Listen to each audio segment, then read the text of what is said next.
नमस्कार किसान भाइयों, स्वागत है आप सबका आपके अपने YouTube चैनल होदार फार्म में। किसान भाइयों, आज की इस वीडियो में हम लोग बात करेंगे कि शकरकंद का खेती आपको कैसे करना है, कैसे तैयारी करना है, कौन कौन सा प्रक्रिया रहता है, बेड का तैयारी कैसे करना है।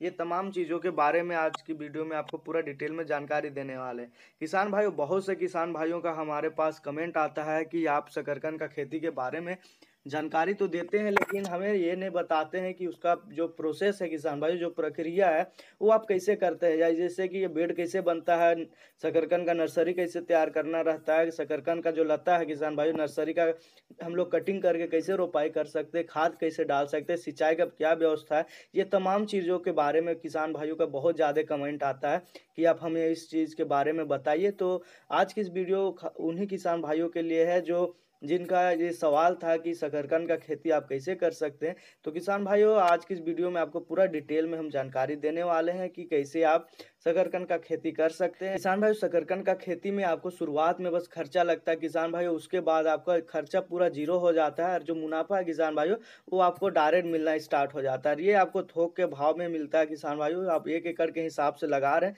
तो आपका 2 से 3 टन माल आराम से निकल जाएगा। और 10 रुपया 8 रुपया केजी भी रहा किसान भाई, 80 से 90 हजार आराम से आपका निकल जाएगा। तो सबसे पहले बात करें किसान भाइयों, सबसे पहले तो आपको अपना खेत को अच्छी तरीके से जुताई कर लेना है। खेत को जुताई करने से किसान भाई जो मिट्टी है खेत का, उसका जो भुरभुरा हो जाएगा किसान भाई मिट्टी, और उसमें आपका शकरकंद का जो पैदावार है किसान भाई वो अच्छा भाई, उसमें आपको डायरेक्ट बीज का बुआई करना रहता है। इसमें आपको नर्सरी से आपको कटिंग करके इसको लगाना रहता है। बस प्रक्रिया वही रहता है किसान भाई, वो सफ़ेद मीठा आलू हो जाता है किसान भाई, और वो नॉर्मल आलू हो जाता है। तो सबसे पहले बात करें किसान भाई, आपको कुछ इस प्रकार से ट्रैक्टर में बेड मेकर लगा लेना है। किसान भाई, ये वाला जो बेड मेकर है वो अपने हिसाब से आप बनवा भी सकते हैं। आप अपना क्षेत्र में आप देखिए, जो ये काम करते हैं किसान भाइयों, जो वेल्डिंग वाला काम करते हैं, वहीं से इसे बनवाया गया है किसान भाइयों। जिससे आप देख सकते हैं जो नॉर्मल गड्ढा हो जाता है किसान भाइयों, उससे ये थोड़ा अधिक है। उससे होता ये है किसान भाइयों, जो बरसात का पानी हो बहुत ज़्यादा पड़ने की वजह से शकरकंद खराब ना हो और ये नाली के सहायता से बाहर निकल जाए। क्योंकि किसान भाइयों, शकरकंद का खेती में आपको सिंचाई का कोई व्यवस्था नहीं रहना पड़ता है, सब बारिश के ऊपर रहता है। तो उसके बाद खाद की बात करें किसान भाइयों, तो आपको गोबर की खाद तो आपको शुरुआत में डाल देना है 1 एकड़ के हिसाब से जुताई से पहले। उसके बाद आप रासायनिक खाद भी डाल सकते हैं किसान भाइयों। रासायनिक खाद में आप डीएपी डाल सकते हैं, जो पोटास हो जाता है किसान भाई उसे डाल सकते हैं। या फिर आप यूरिया भी 10 kg मिक्स कर सकते हैं 1 एकड़ के हिसाब से। किसान भाई, आपको बता दें कि 25 kg यूरिया, 25 kg डीएपी है और 25 kg आपका पोटास है, और 10 kg आप यूरिया 1 एकड़ के हिसाब से डाल सकते हैं। शुरुआत में ही डाले किसान भाई, कैसे डालना है आप लोग इस वीडियो के माध्यम से आप देख सकते हैं। सबसे पहले तो बेड बन गया किसान भाई, और बेड बनने के बाद आपको एक डंटा या फिर आपको ये इस प्रकार जो आप देख रहे हैं, ये जो पीछे साइड में बाल्टी से आगे वाला जो काम कर रहा है किसान भाइयों, इस प्रकार से आपको एक डंटा की सहायता से बीच बीच में गड्ढा करते जाना है। और उस गड्ढा में किसान भाइयों, बाल्टी में आप देख सकते हैं इसी में खाद डाला हुआ है, और इसी खाद को इसमें डाला जा रहा है, भुरभुराया जा रहा है किसान भाइयों।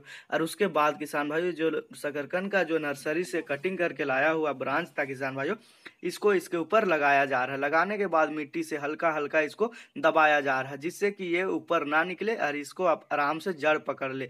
ये ब्रांच है किसान भाइयों, इस प्रकार से आप कटिंग कर सकते हैं। ये शकरकंद का जो नर्सरी रहता है किसान भाइयों, बहुत लंबा लंबा हो जाता है, उसी को आपको कटिंग करके इस प्रकार से आपको रोपाई करना है। लंबा नर्सरी आपको लगाते हैं किसान भाइयों, तो आपको रोपाई करने में भी टाइम ज़्यादा लगेगा। और छोटा छोटा रहेगा तो आप डायरेक्ट स्पीड में भी आप गिराते जाइए, और अगला आप बेड में आपका बेड को दबाते जाएगा। तो दो तरीका हो सकता है किसान भाइयों, दोनों तरीका से आप इसका रोपाई कर सकते हैं। और किसान भाई, आपको बता दें कि ये जो बेड है वो बेड मेकर के द्वारा ही बनाया गया है। लेबर में लगाने से किसान भाई बहुत ज़्यादा खर्चा बढ़ जाता है। आप कोशिश करिए कि आप कम खर्चा में अधिक मुनाफा कैसे ले सकते हैं, इसके बारे में आपको ध्यान देना है। तो किसान भाई, ये मात्र 4 लोग हैं जो 1 एकड़ का जो पूरा 1 एकड़ का जो खेत है उसको आराम से ये लोग रोपाई कर लेंगे। तो किसान भाई, आप लोग देख सकते हैं इस प्रकार से आपको रोपाई करते जाना। कुछ दूरी का मेंटेन आपको नहीं रखना किसान भाई। जो लता है वो आपको सटा सटा कर ही इसको डायरेक्ट इसको सटा करके देख सकते हैं, इस प्रकार से लगाते जाना। उसके बाद मिट्टी से दबाते जाना, और दूसरा जो लता है किसान भाई उसी से इसको सटा देना। ये देखिए, इस प्रकार से आपको सटा देना।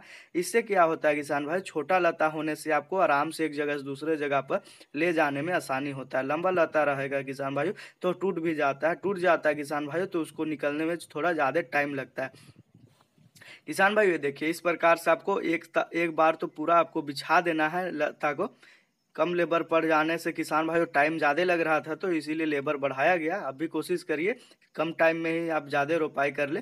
और किसान भाई इस प्रकार से आप लोग देख सकते हैं किस प्रकार से बिछाया हुआ है, कटिंग किया हुआ है किसान भाई, लंबा नहीं है। ये कटिंग करके इसको आपको बिछाते जाना है। नाली सबसे पहले बन गया किसान भाई, सबसे पहले तो बेड बन गया। बेड के ऊपर एक डंटा की सहायता से किसान भाइयों, जो पुराने वाला जो हल हो जाता था किसान भाई, जो बैल से हल वाला जुताई होता था, वो वाला हल से उस टाइप से आपको बना लेना है। और किसान भाई आपको ध्यान रखना मौसम का, आप जब रोपाई कर रहे हो उस टाइम आपका हल्की हल्की बारिश हो।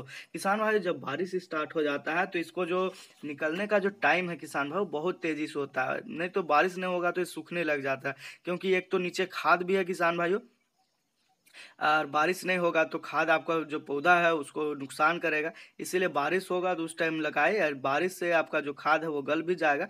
तो एक टाइम इसको बिछा दे किसान भाई। बिछाने के बाद आपको इस तरीका से दोनों साइड से उठाते जाना है किसान भाई। ये देखिए, ये जो बीच वाला जो लड़का काम कर रहा है किसान भाई, ये देखिए दोनों साइड से उठाया जा रहा है। दोनों साइड से उठाएंगे तो इसका जो पत्ता है किसान भाई ऊपर की ओर जाएगा, ऊपर की ओर जाएगा, जमीन में नहीं पड़ेगा।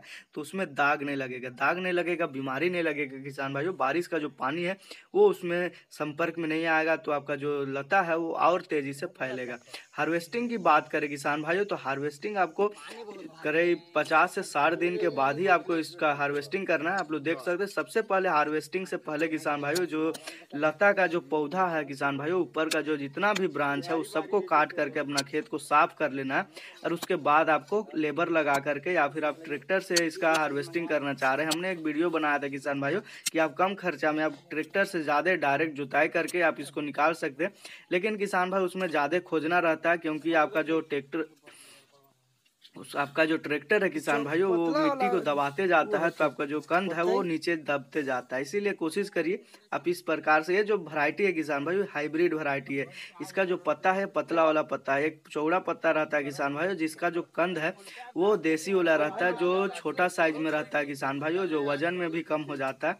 तो किसान भाइयों आपको अधिक मुनाफा कमाना है तो आपको हाइब्रिड बीज का ही चुनाव करना है किसान भाइयों। हाइब्रिड बीज लगा रहे हैं तो इसका एक पौधा से आपको करीब 2 से 3 kg आराम से माल निकल जाता है एक लता से। तो आप ध्यान रखें। तो ये था किसान भाइयों शकरकंद खेती के बारे में जानकारी। वीडियो कैसा लगा कमेंट करके